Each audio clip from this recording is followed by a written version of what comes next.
Good morning, everyone. Thank you for joining today here in the room and online. My name is Rachel Rose Jack. Oh.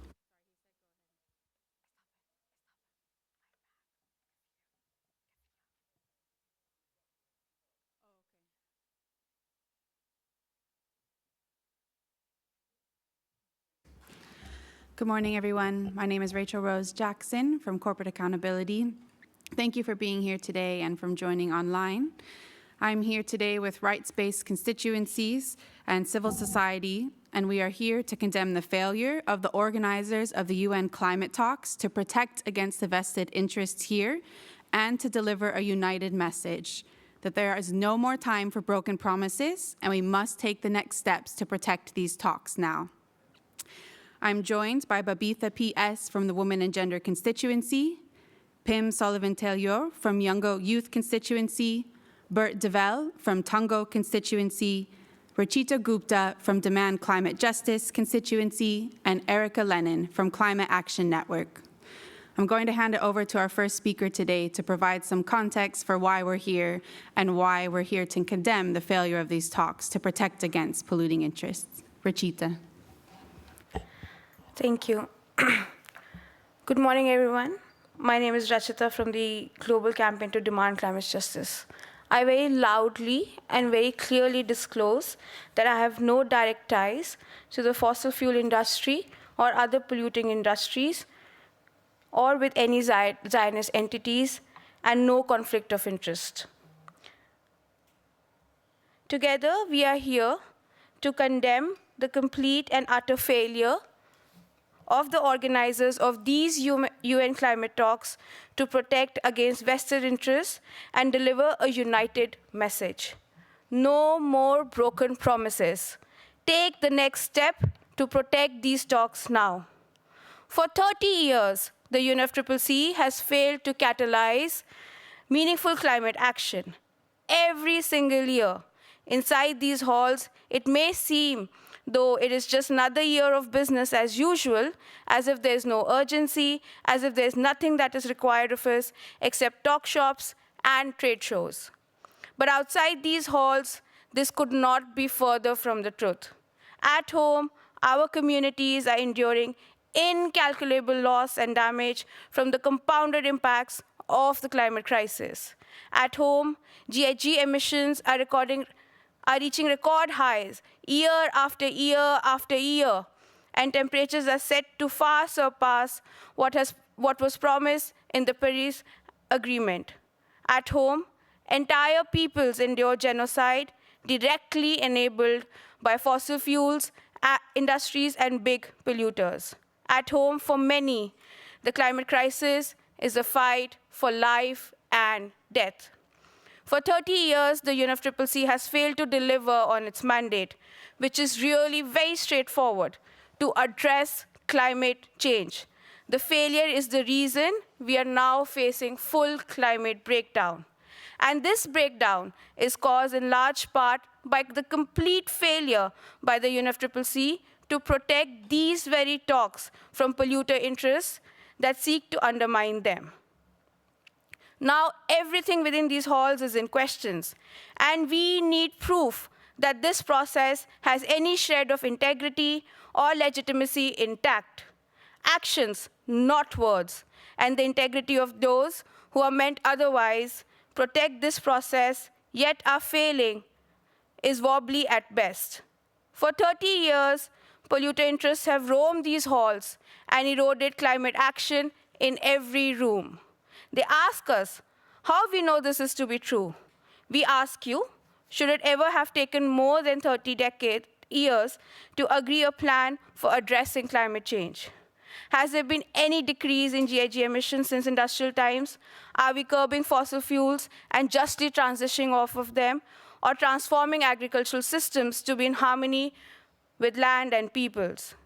These polluters are legally and financially beholden to advance a profit-first, planet-second agenda. Their interests are in direct contravention to the mandate of the UNFCCC. Yet they are greeted here with open arms, as are their false solutions, their greed, and their deadly agenda. If the UNFCCC wants to be seen as a legitimate process going forward, steps must be taken now towards recognizing and addressing these polluting interests. These steps are long overdue and should have been in place since day one. This is why we are united in our demands to create policies to address conflict of interest and advance an accountability framework that ensures this process is protected against undue interest rather than run by these interests. To this day, UNFCCC does not have an agreed definition of a conflict of interest, let alone any plan for how to address one. This breach of good governance makes the UNFCCC the exception, not the norm, as even other UN institutions have policies to recognize, disclose, and protect against conflict of interest. Not to mention hundreds of other policy-making institutions around the world. Why do we not hold the UNFCCC to the same standards? Are our futures and the lives of millions not worth these protections? 2 years ago, after years of sustained campaigning by our constituencies, by our communities, we secured the first very tiny baby step towards accountability when the UNFCCC Executive Secretary finally agreed to requiring all participants in the UNFCCC to publicly disclose their affiliations before being allowed to engage in the process. This was a long overdue step after decades of nothing but complicity. At this time, it was made very clear to us that this was only the first step of many to come, a foundation that needs to be built upon.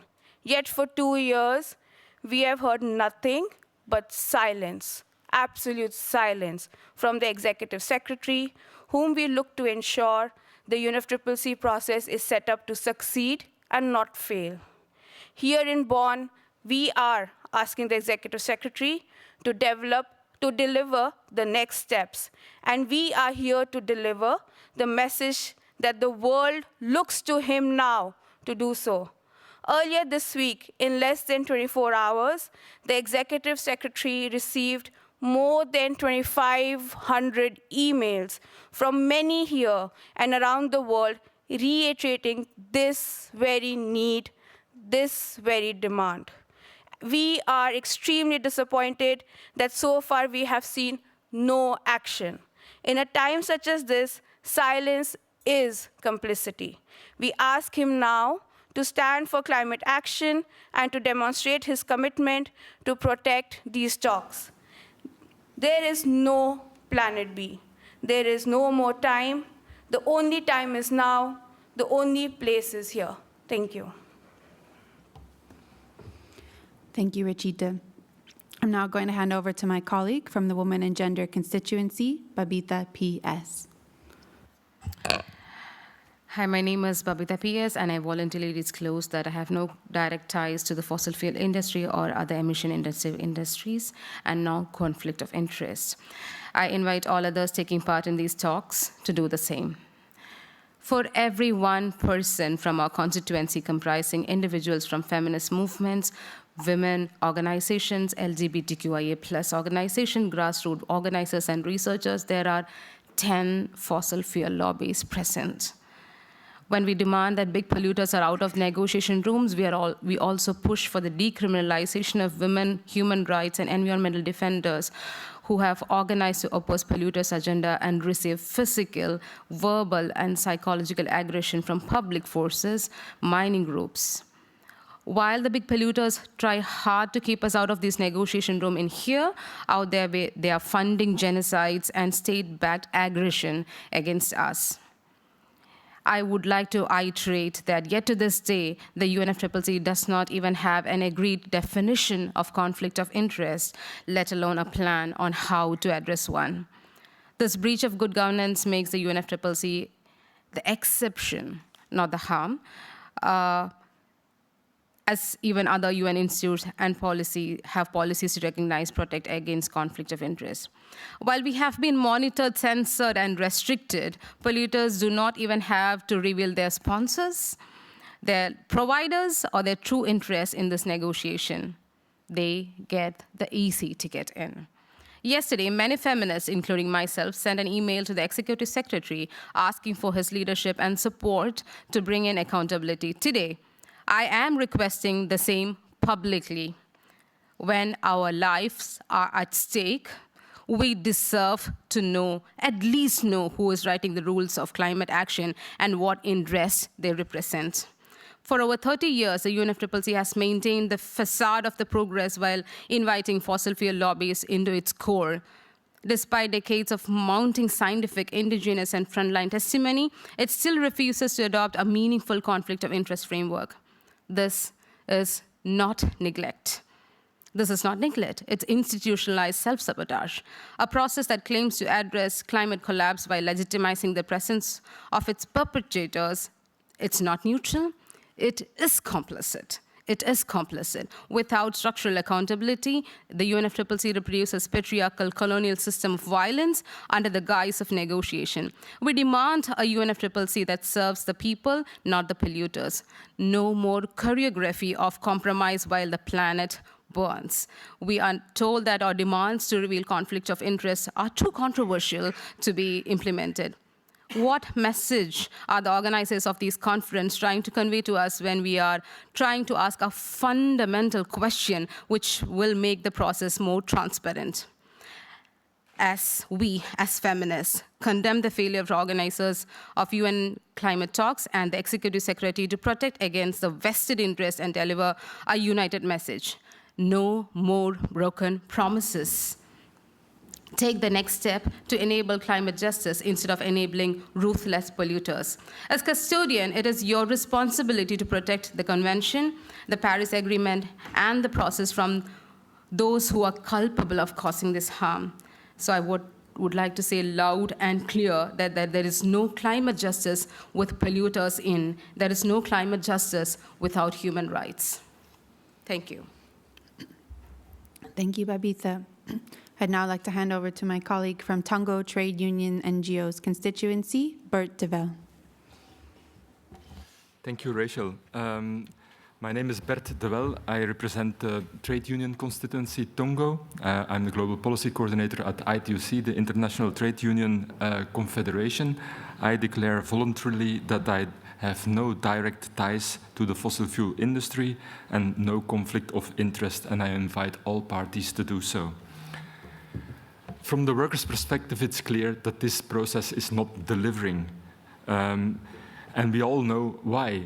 We know that conflicts of interest are one of the reasons why we are not delivering on the promises of the Paris Agreement and to deal with the impact on all our people. Every day we hear that climate justice, a fair solution, is part of the process, is crucial to have better negotiations, that jobs are being created in the transition, but at the same time, we are often asked, how do you get to justice? How do you get to social justice? How do you get to fairness? From the trade unions, it's very clear. A just solution is a solution that's being negotiated with the people that are affected in a fair and balanced way. And if you then have to participate in a process that's being flooded by lobbyists from the fossil fuel industry, then you're not in a fair negotiation. So that's why we ask for accountability and we ask for transparency to know who is in the room and with whom we are negotiating. Because only in that way can we have equal negotiations that can lead to solutions that are acceptable for everybody. We see that billionaires are taking over our democracy. We see that rights are being eroded everywhere in the world. The ITUC has a global rights index that speaks about the right to strike, the right to organize. And here in this process, the doors are being set open for actually these actors that are contributing to the erosion of our democracies, the erosion of rights in our society. That's why, as trade unions, we join this campaign and we call for accountability and we call for equal representation in the negotiations representing all the people. And we call explicitly to the Executive Secretary, to Simon Steele, stop hiding behind the parties. You have many possibilities. You apply them every day to us. the number of people that can be in a room, the number of people that get a badge. So you have the power to regulate us. You already do regulating us. So impose these rules, impose your power also on the other delegates here. Thank you. Thank you, Bert. I'm going to hand over to Erica Lennon, representing Climate Action Network. Erica. Thank you. Good morning. My name is Erica Lennon from the Center for International Environmental Law. I'm speaking on behalf of Climate Action Network, and I voluntarily disclose that I have no direct ties to the fossil fuel industry or other emissions-intensive industries and no conflicts of interest. And I invite all others taking part in these talks to do the same. For over 30 years, states have been negotiating and discussing how to curtail climate change. 33 years ago, they signed the UNFCCC with the objective of preventing dangerous anthropogenic interference in the climate. And it's been nearly 10 years since parties signed the Paris Agreement, committing to work to keep temperature rise to below 1.5 degrees Celsius. And for even longer, since at least the 1950s, the fossil fuel industry has known the potential for its product to negatively impact Earth's atmosphere. And the fossil fuel lobbyists have been here the whole time. From the beginning of the UNFCCC, there's even a play happening in London that demonstrates and shows the role of fossil fuel lobbyists in the development of the Kyoto Protocol. It's well known and it's well documented.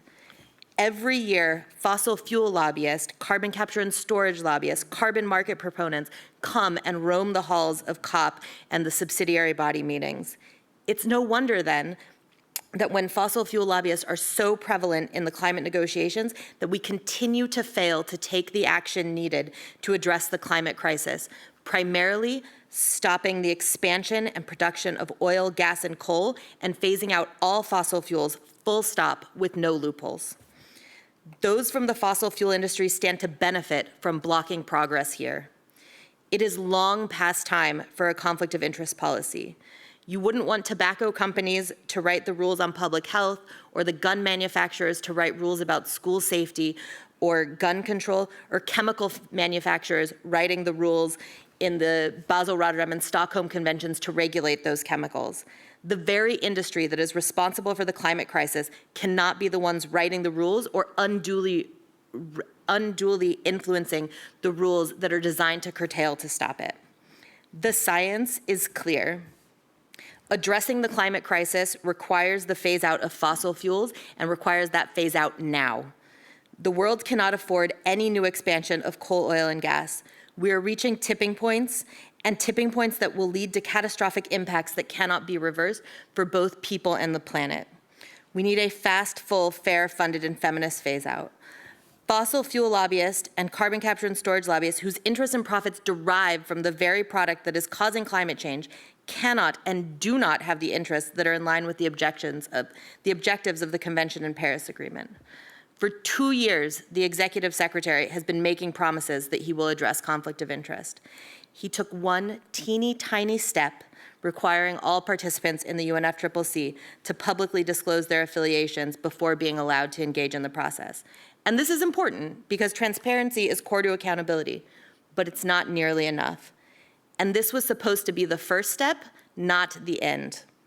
Yet since then, nothing.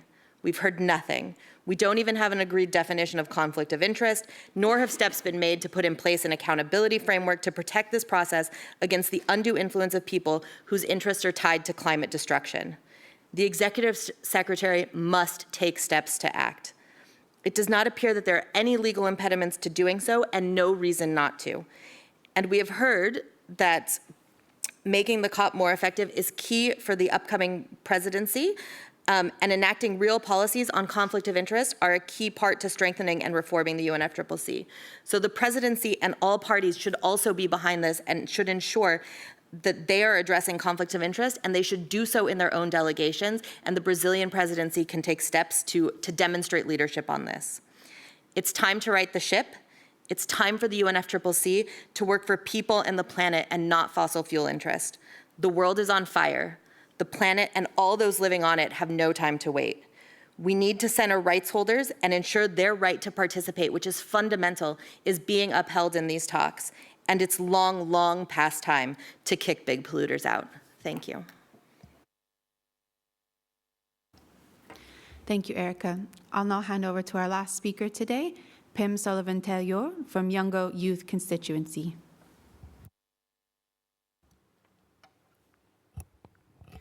My name is Pim Sullivan-Taylor from the UK Youth Climate Coalition within Youngo, and I voluntarily disclose that I have no direct ties to the fossil fuel industry or other emissions-intensive industries, and no conflicts of interest, while I also invite others taking part in these talks to do the same.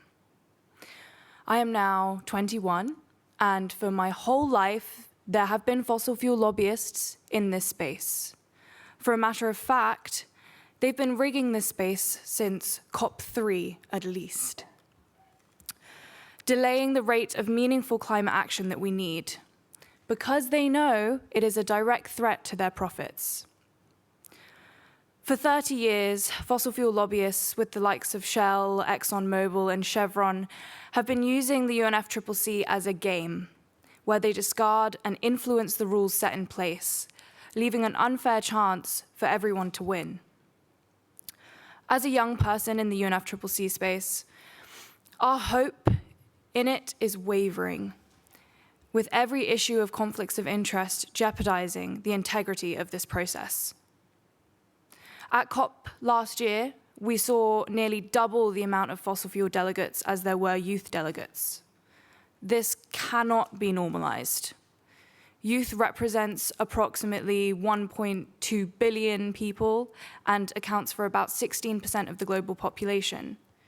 Yet the fossil fuel lobby represents the interests of a very select few, unmoved by using our lives as pawns in their game.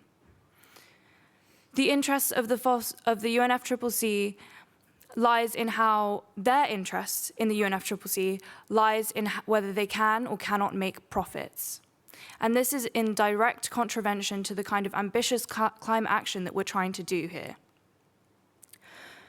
The fossil fuel lobbyists that enter this space, the more fossil fuel lobbyists that enter this space, the more it squeezes the narrative and influence on climate action by observers.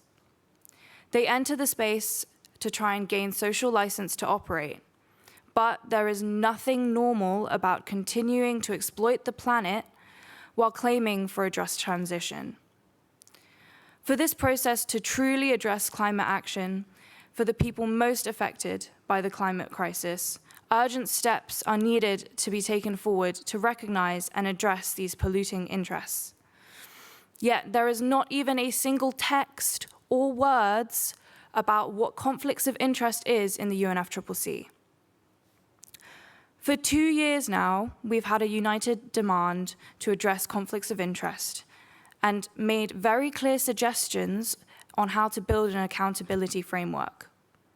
But this framework isn't new. We've seen it in other multilateral processes, such as the World Health Organization's Convention on Tobacco Lobby, which is very similarly another polluting industry. We have built very clear foundations and given very clear tools for the Secretariat to build upon, yet this has been met with incremental steps. That's why the Secretariat has received over 2,500 emails in the last 36 hours, because the safety of our communities is currently and imminently being at risk each time a fossil fuel lobbyist enters the space. There is simply no time. The Executive Secretariat is not doing enough with the influence that he has. It's not about profits, it's about lives, and our lives are not pawns in the fossil fuel lobbyists' games. An accountability framework is possible, but it requires the Executive Secretariat to move in the pace in accordance with the urgency of the climate crisis. Thank you, Pim. I'd now like to open it up to the floor to see if anybody has questions for any of our speakers. If you do, just raise your hand and we'll send a microphone over.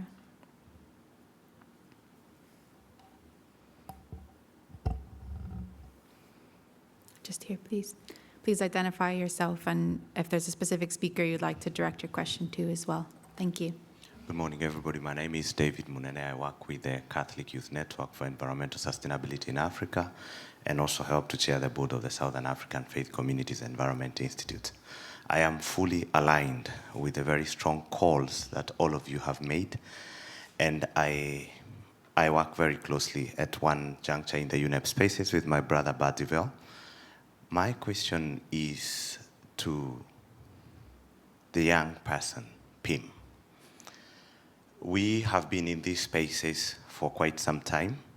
I personally would like to declare that I have no interest or any conflict of relations or interest with the fossil fuel industry. But I am wondering, why would you want to keep doing this when insanity is doing the same thing over and over and getting the same results? But we are doing the same things over and over and getting worse and worse results, aware that we are not wanted in the space. Why would you still have the fervent fire to do this?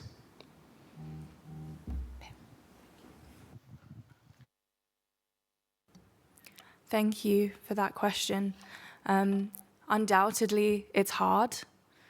I think there are two things that keep us going, is that there is so much solidarity in the space, and there have been so many elders in this space that have been doing this for a lot longer than I have, a lot longer than the rest of my constituency has, and there is so much strength in struggle, and I see that from them, and it only influences me that if they're okay, we can be okay. So that's one of the things that keeps me going, keeps us going as youth. And I would say the other reason is just there is simply no other way. There is simply not. Yes, we have interests for what our future is going to be, but we also have interests for what our communities are going to be. And we're ever more connected to the rest of the world. We're seeing streamlined genocides. We're seeing absolute decimations of communities. And we can't just stand to the side. We're ever more connected to them. So there is really no other choice. And we do it out of strength in resistance and a fierce compassion with the rest of the communities that we see. So, yeah, I hope that answers your question. Thank you, Pim. Perfect last words. Is there anyone else who wants to give last remarks? I would kind of respond to this because it kind of enrages me when somebody comes and asks a young person why they have to keep going.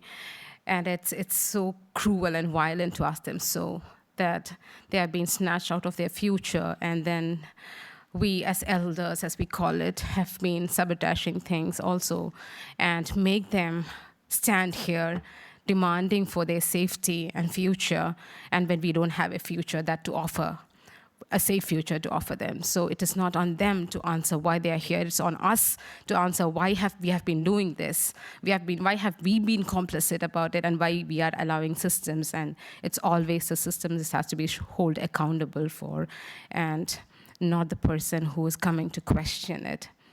Thank you so much for that question, though. With that, I'm afraid we're out of time, but our speakers will be available outside for any more questions. Thank you for joining today alongside our rights-based constituencies, Climate Action Network, Demand Climate Justice, Tongo, Yungo, and Women and Gender constituency. None of us up here have any direct ties to the fossil fuel industry or conflicts of interest. It's clear many outside in these halls of the UNFCCC do. We'd like to know if the Executive Secretary has any conflicts of interest he'd like to disclose. If he doesn't, then he should take a clear stand with people. He should take a clear action in order to demonstrate his commitment to protect these talks and make sure that they can deliver the action we urgently need to save millions of lives and not pad polluters' profits. Thank you.